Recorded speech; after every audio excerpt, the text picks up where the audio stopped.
haunting. There's a room full of dead strangers watching me.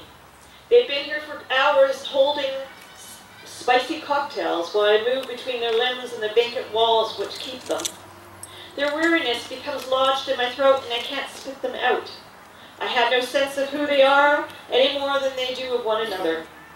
They move apart, come closer to my elbows while I listen for the clattering of glasses that don't touch, the thoughts they no longer share, the breath that never escapes.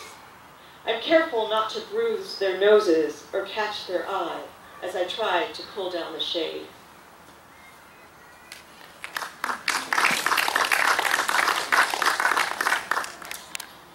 When I look up the word hope without my glasses, it's only a blur. Where does the brightness come from when you can't sustain it for 5 sentences on a childhood memory? The wish of an orange popsicle waiting to cool me to winter temperatures, the disappointment when only yellow is left. Eggplants twisted inside a hand, purple markings of a death, the silent baking of life out of a vanished youth, the stains that become permanent.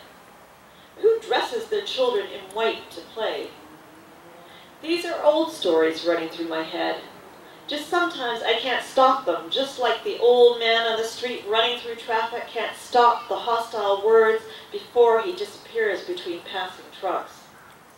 I'm going to let the dust of long ago settle, so that purple becomes the color of lilacs.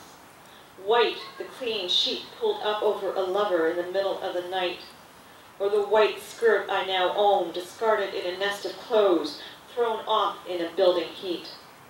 Bodies melted instead of popsicles, dancing in the rain naked, and hope never blurred again, the new message, a life well lived.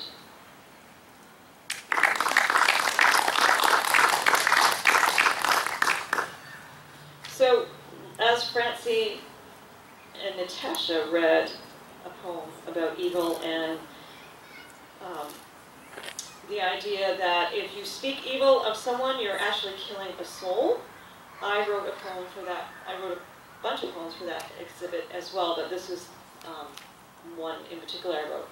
How do you kill a single soul? Remove meaning, sprinkle with hate, allow to simmer, toast on both sides, roast for hours. Keep at arm's length. How do you kill 2 souls? Mix with bitter herbs, whip into a frenzy, beat until nothing is left but banter, place at distant ends of the table, and chill, then reheat until all flavor is gone. How do you kill 3 souls? Take all leftovers and mix until individuals disappear. Leave out for a week until mold encrusted and hardened. Place on middle rack until bored to death. Bake at high temperature with politics, sex, and religion. Spread generously with rumors, hate, and racial slurs. How do you fix 3 souls? Kiss until softened. Hug until melted. Love until warm. Caress until hot. Remove all wrapping and place in the center of your world.